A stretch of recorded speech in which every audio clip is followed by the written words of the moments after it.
Thank you, Kelly, so much. And just a disclosure or disclaimer, sorry if I cough or blow my nose during this. I am recovering from COVID. I held out for 2 years and then I got it. Luckily I didn't do too badly, um, but the cough is lingering. Um, there you go. So sorry. Um, but I'm really happy to be here, and it's nice to see some familiar faces and names. Um, and as Kelly said, on the 22nd Eastern Standard Time, 4 to 5:30, so writing is actually not my day job. My day job is sculpture. Writing is my like side hustle, believe it or not. But I'm just artistic, I guess. But I work at a sculpture studio and I'll be giving a tour of that. And then if you register in time, you can order like a little mold of a brain and some plaster, and you can make your own brain for Migraine Awareness Month. So that should be pretty fun. Um, but today, um, I want to start with, if we could do a little bit of a round table like we did last time. Um, and if everyone could, who is willing to, wants to either talk or, excuse me, put it in the chat, either whatever you're more comfortable with or however works for how you're feeling. Or you can unmute, but you don't have to take your camera off if you're not having a good day and you just want to talk. But I wanted to ask everyone if they could talk about a place that they go to, either physically, mentally. It could be indoors, outdoors, in your house, somewhere else in the world. You go to find comfort or find like a little bit of a retreat. And I'll start just to kind of break the ice. So I live in Massachusetts, and a place that I often go to that always lifts my mood and makes me feel good all 4 seasons is Walden Pond. If you're familiar with Henry David Thoreau, he wrote a book there, and he lived there in a cabin. Although I have heard that he did still go back to his mom's house to do his laundry. So it's not quite as solitary. I'm getting medical advice. A teaspoon of honey. Thank you, James. James was texting me about honey, so I love honey. So I will do that after this. But anyway, I don't know, has anyone here been to Walden Pond? So it actually has a little bit of a sandy beach. I think we added the sand, but it's a nice little swimming hole. You can walk around it. It's about 1.5 miles around, and it's one of my favorite places. I've gone there through happy times and sad times, and sometimes when I'm not feeling well, I'll think about it. And if I am feeling well, I'll go there. So that's a place for me. But I'd love to hear someone else. Doug said that he's just recovering from a hospital admission, but he still wanted to listen, and a place he goes is a lake down the street. It's very relaxing to sit on the grass and just think about happier thoughts. I love that, Doug, and thank you for sharing, and I hope that you feel better soon. My happy place is the beach.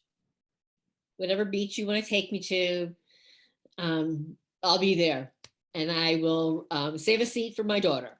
She and I are beach buddies, and we keep each other company on the beach. We have ever since she was 6 weeks old. We taken her to the beach. Nice. So she definitely is a beach child, adult now. So take me to the beach, 2 seats. I mean, you're more than welcome to join, but part of my real comfort is having her with me at the beach.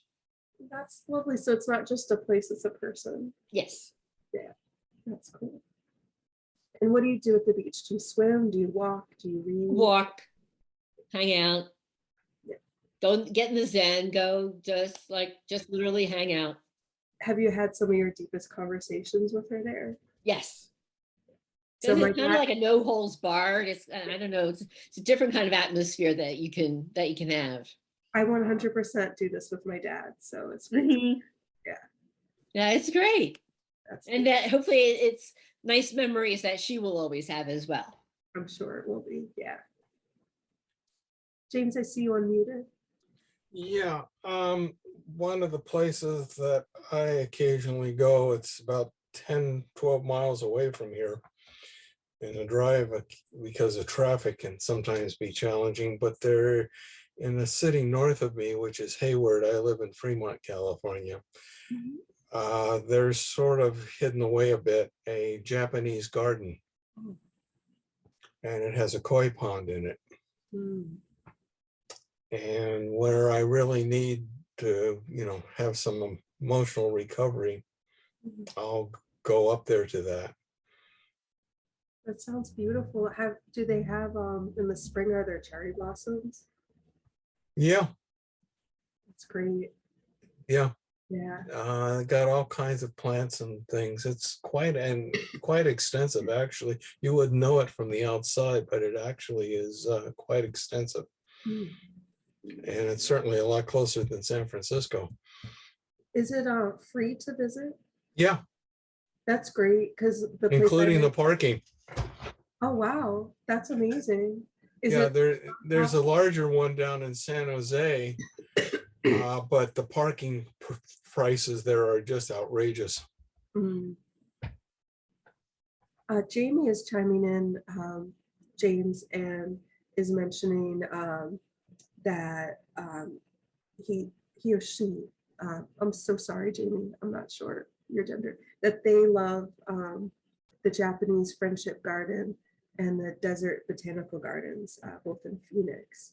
And I think I've actually been to the Desert Botanical Gardens, which is, it's so different from what we're used to in the Northeast. So it's cool. But James, thanks for sharing that. That sounds like okay, thank you, Jamie.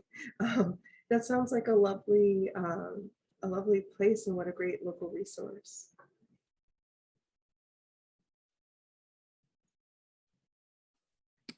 Did it?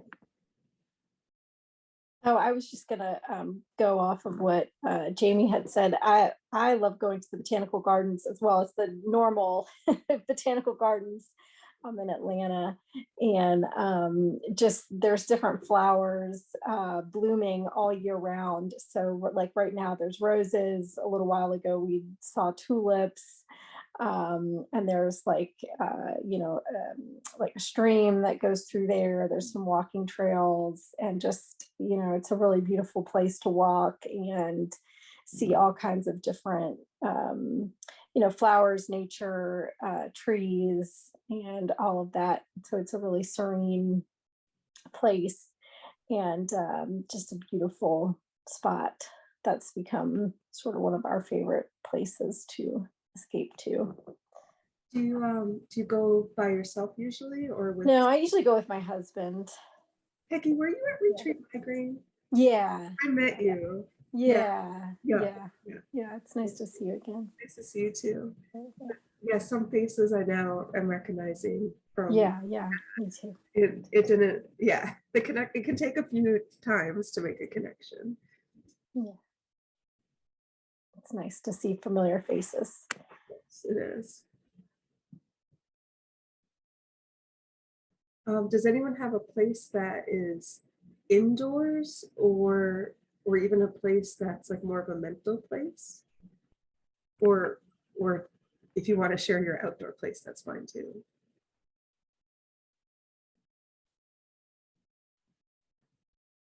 Yeah, go ahead, Tom. Oh, you're still muted.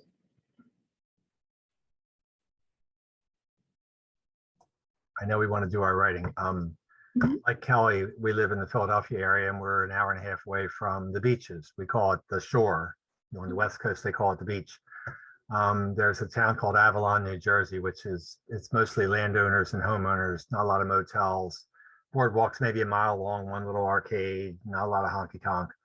And I rent a condo down there in the summer, and you go on the 25th Street beach with your little umbrella and your headset, fall asleep on the beach, hear the crashing of the waves, listen to the oldies channel, classic oldies WMID, and just go in and out of sleep and hear the ocean. And 5 o'clock in the afternoon, the shadows are really long. And then you walk back, you take a shower, have a nice dinner. It's just so relaxing to just hear nature There's no electronics, there's no screens, there's no computers or anything. And it's just so, and Kelly will agree that there's something therapeutic about just being there. Even if you have a migraine or whatever, there's just something calming that at the end of the day, you think that was really nice. And it's just, we love our Jersey Shore, New Jersey Shore, not to be confused with the MTV Jersey Shore. This is South Jersey. Yeah. Ocean City, Sea Isle City, Avalon, Wildwood, and Cape May. They're the towns that people go to for a week or two and just get away from everything. Yeah, I love that area. I've been to Cape May before. It's beautiful. The oldest seashore resort. It's founded in like 1621. I was just reading a story. It was founded by Captain May in 1620. Yes. Thank you. Is anybody from the DC area? No, my husband is, but I mean, is living there now? Oh, okay. When we were living in South Weymouth, by the way, which my late wife and I did for a few years, we loved going down to Cape Cod as well. yeah, the Cape is great. Okay, so now we're going to put our pens to paper or hands to keyboard. We're going to take about 10 minutes or so. And what I want is for everyone to write about these places, what they mean to you, maybe how they've helped you in your migraine journey, if you want to tie it into migraine specifically, but you don't have to. And you can also write it in a way that you're describing it to yourself as if you're there, so that maybe in the future, if you want to revisit the place, but for whatever reason you can't go that day or that week or month, that you can reread what you wrote, and it's like looking at a picture of it. And then we'll stop around 7:55, and if people wanted to share a couple pieces, we will.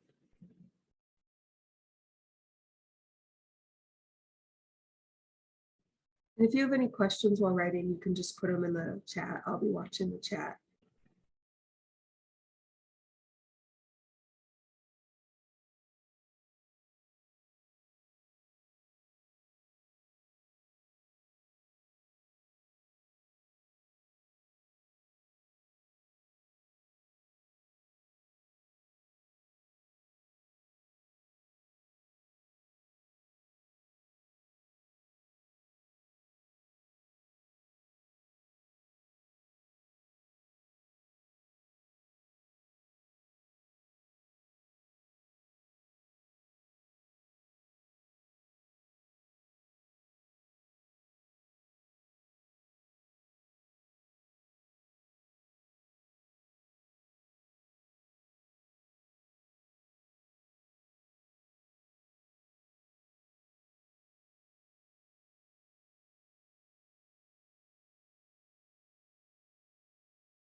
Just letting everyone know we have 1 minute left.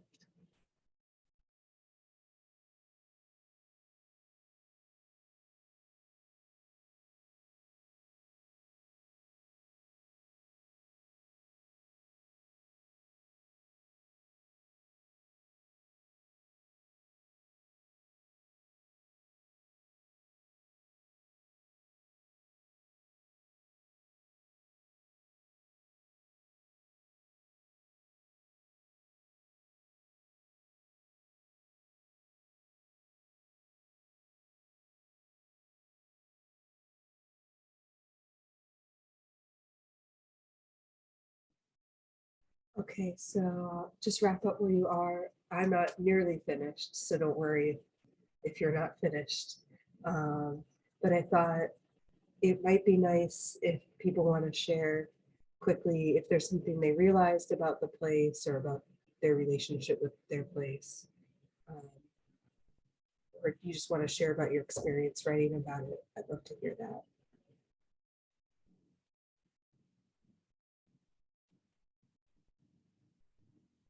Go ahead, Kelly. I have to unmute myself. I was lost the button there for a second. Excuse me. Okay. There's nothing like the sunshine and ocean breeze to carry your worries, concerns, fears away. The feeling of the sun on my face makes me smile, especially as I listen to the waves and children playing. I find myself relaxing and rejuvenating. The sand under and between my toes gives me the feeling of being centered and grounded. The world has slipped away, and the only thing left is beach, ocean, me and my thoughts, migraine and all. I The love end. that. I love how you got us to your feet. Because a lot of the experience of a beach is really at your feet. Because how often do Yes. you walk around barefoot? Exactly. That feeling of sand. Yeah, that's great. Thank you. Mhm. I see Peggy, you're frantically trying to get it all out.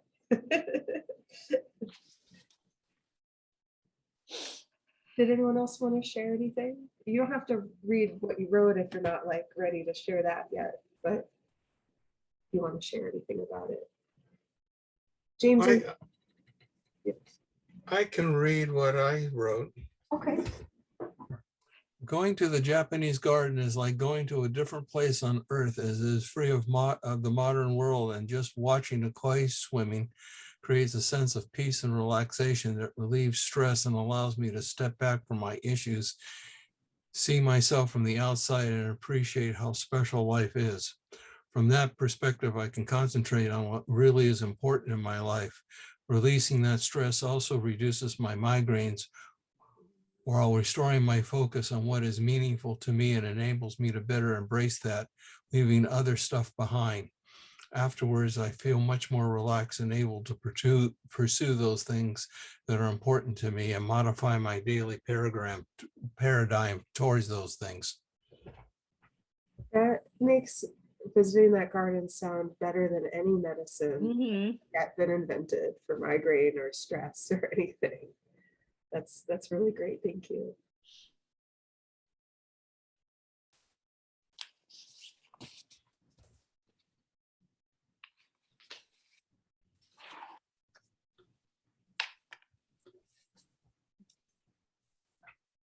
Tom, would you like to share? I saw you unmute there for a second. Go ahead. Yes, I will be short. I'm going to kind of echo what Kelly said, that when your eyes are shut and you're under the umbrella and you're the little beach chair and you're the sand, like you say, you're in your bare feet, you can legally walk around barefoot, you don't have to worry about shoes. And you hear two things. You hear the waves, the constant din of the waves, the Atlantic Ocean, they're coming up and going back. And you hear children playing. They're playing ball, or they're in the beach, or it's little kids with their parents.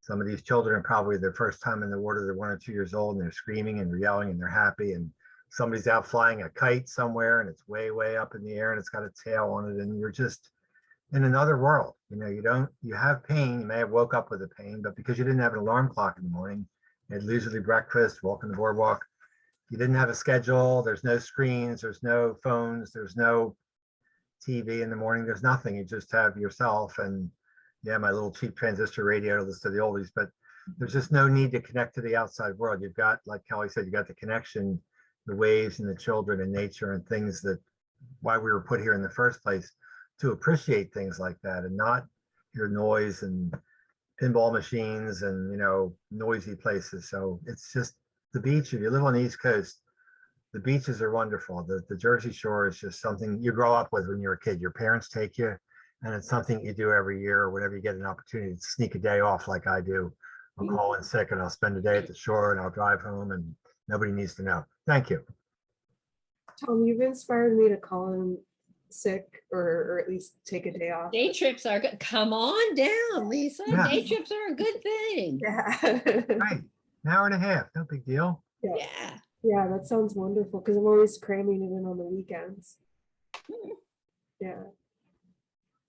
Jamie shared, I know we're at time, but I just want to read this, and then if one or two other people wanted to quickly share, I wanted to make the time for that. But if you have to go, that's okay.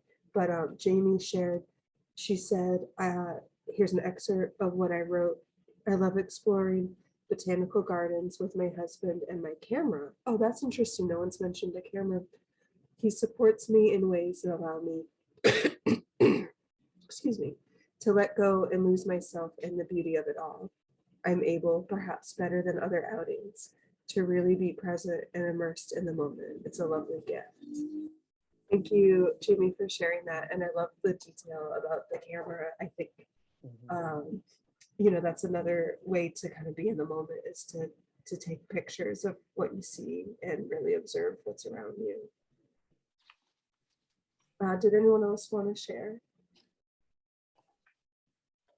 I just wanted to say I didn't not sharing my writing, but the idea of it, a lot of times, like with the botanical gardens, I'll think, like, if I can't fall asleep or something, I'll think of it and kind of go through walking, down the path or whatever. And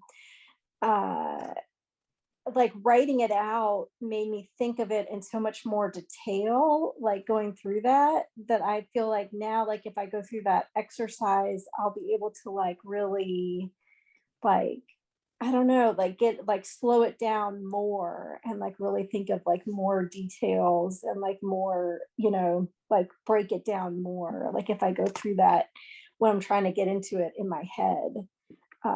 So I love doing this. Thank you. I love that, and thanks for sharing. And it's funny because I had the same experience writing about Walden Pond, which I mentioned before.